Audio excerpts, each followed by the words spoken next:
जय श्री राम।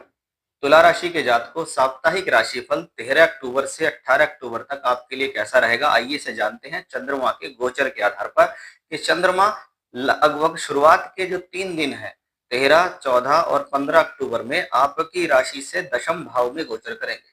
अब जब कोई ग्रह, विशेष तौर पे चंद्रमा, 12 राशियों से घूमता हुआ 10वें घर में गोचर करता है, यानी कुछ ना कुछ उसने पिछले समय में किया है जिसका फल भोगने के लिए या बेहतर फल भोगने के लिए या आपके जीवन में कुछ बेहतर कर्म करने के लिए वो आ गया है, क्योंकि वो 10वां भाव स्वयं उसी का भाव भी है।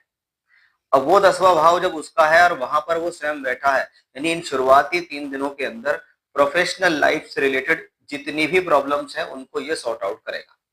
अगर आपकी प्रोफेशनल लाइफ में कोई समस्या चल रही है, कोई परेशानी चल रही है, उसे सॉल्व करेगा।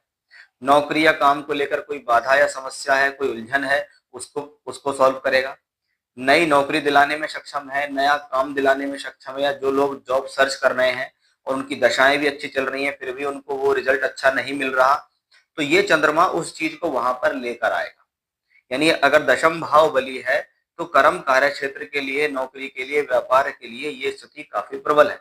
यानी इन 3 दिनों के अंदर कुछ बेटर होना है, या इसको ये भी कह सकते हैं कि ये 3 दिन आपके जीवन में कुछ ऐसा काम, कुछ ऐसा कर्म आपसे कराने के लिए तैयार है जो आपके लिए इन फ्यूचर एक बेटर स्थितियों को क्रिएट करेगा। अब जब हम देखते हैं कि चंद्रमा का राशि बदलेगा और बाद के 3 दिनों में अगर हम देखें तो 16, 17 और 18 अक्टूबर में हम देखें तो यही चंद्रमा सिंह राशि में गोचर करेगा।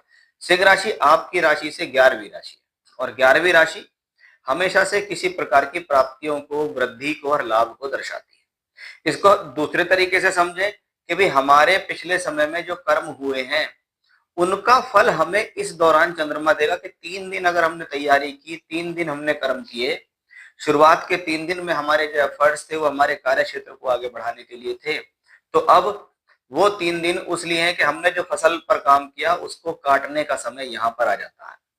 यानी 11वें घर में चंद्रमा का पहुंचना इस बात को बताता है कि यहाँ पे आपकी एक श्योरिटी है कि आपको लाभ मिलेगा, प्राप्तियां होंगी, इनकम होंगी। ऐसे समय में तरक्की होना, जॉब मिल जाना, या फाइनेंशियली आपके लिए कुछ अच्छा हो गया कि इस दौरान अच्छा काम चल गया तो पैसे भी मिल गए, तरक्की मिल गई, प्रमोट हो गए आप, आपको कोई बोनस मिल गया, आपको कोई इंक्रीमेंट इस दौरान मिल गया, उसकी संभावना यहाँ बढ़ जाती है। हालांकि केतु वहां 11वें घर में है, चंद्र केतु का योग बनेगा तो जो आपको व्यर्थ की चिंता देगा, इसलिए उससे आपको बस बचना है, बिना वजह की सोच में रहने रहा, अपना टारगेट पे ध्यान देना है। ये समय बहुत अच्छा है आपके लिए।